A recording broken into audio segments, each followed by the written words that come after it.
January 12th, 1967 is known by some in the scientific community as Bedford Day, the first time that a human being was cryogenically preserved. I was there when it happened. I was 68 years old at the time. Yes, if you do the math, you'll see that I'm currently at the ripe old age of 118. If you count my frozen years, that is. If not, I'm merely 71 years old. But I was there with Dr. James Bedford's body when they froze him, and I arranged with his doctors to be their second attempt when my time came. It's humbling writing this right now, with the knowledge that I'm the oldest person on Earth. The first year of my life was during the 1800s, which must seem like horse feathers to you youngsters reading this. The house I grew up in didn't have electricity. I saw one of these computers once during the 1960s, but I was already old and barely knew anything about them. The way they're used now, I just can't wrap my head around it. The fact that invisible signals in the air can make music and motion pictures magically appear on the device in front of me, it's astonishing. I was in the American Corps fighting in the trenches during the last 100 days of the Great War. I remember how we cheered when the armistice was signed. I participated in some battles against the revolution in Russia, orchestrated by the Bolsheviks.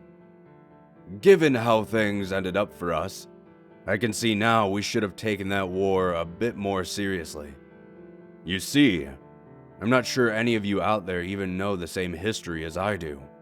I don't know if parts of the past have been hidden and covered up, or if I now live in an entirely different place.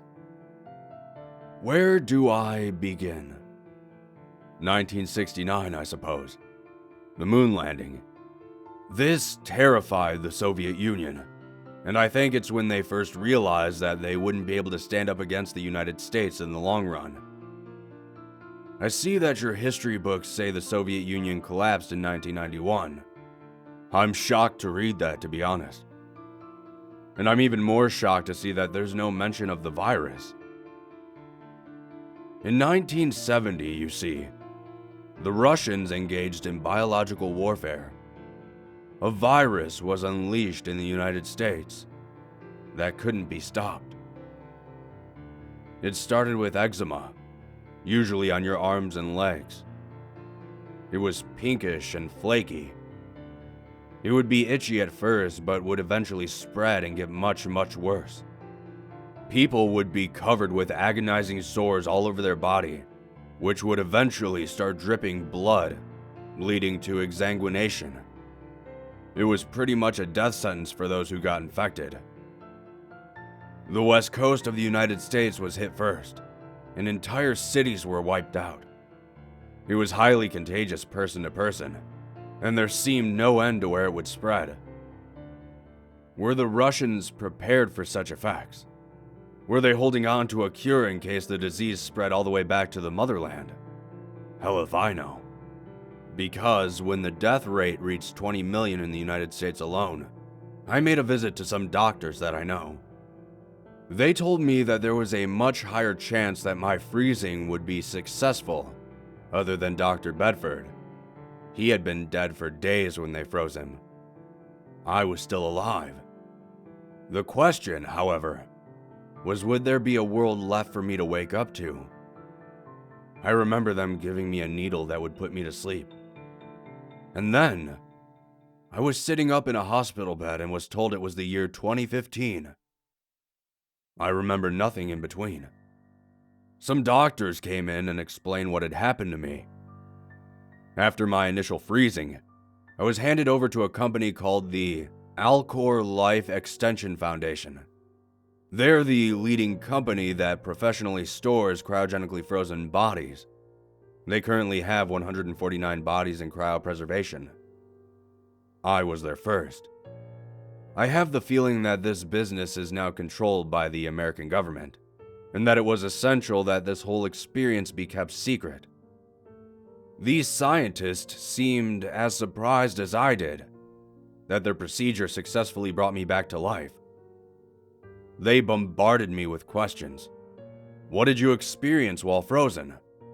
Is your memory working properly? Is everything in functioning order? But I had just one question for them. What happened with the virus? The scientists looked at each other in confusion, and then one of them looked at me and said, "Don't worry about that for now." They told me that I'm now living in a very different world than the one I left in 1970. Did they mean technology-wise? Or that this really was a different world? Because I couldn't get any information about that virus, they refused to ever talk about it. In fact, they gave me an entirely new identity. And after many months in that facility, I was eventually allowed to leave. The money I had left with them in the 1970s had grown to a substantial sum, and I was perfectly fine to live off of it for the rest of my life. I was told not to mention anything that had happened to me, to just accept my new life.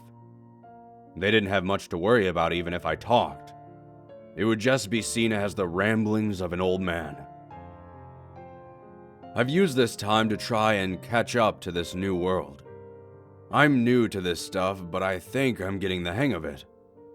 I know the terms smartphone now, and tablet, social media, and I was even introduced to this website that I'm currently typing on. So, was the virus real and has somehow been covered up by all the world governments? I guess so. Is it possible that the freezing process has altered my memory in strange ways, and that the virus never really happened at all? Sure. It is possible that I'm still frozen and dreaming right now, and all of you listening to this are just a part of my imagination. Or maybe after being dead for 45 years and waking back up, it created some sort of science fiction type dimensional jumping. I suppose it's within the realm of possibility. But I just wish the scientists took the whole situation more seriously. Because there's a pinkish blemish that has appeared on my left arm. It's itchy for now, but I fear that it may get much, much worse.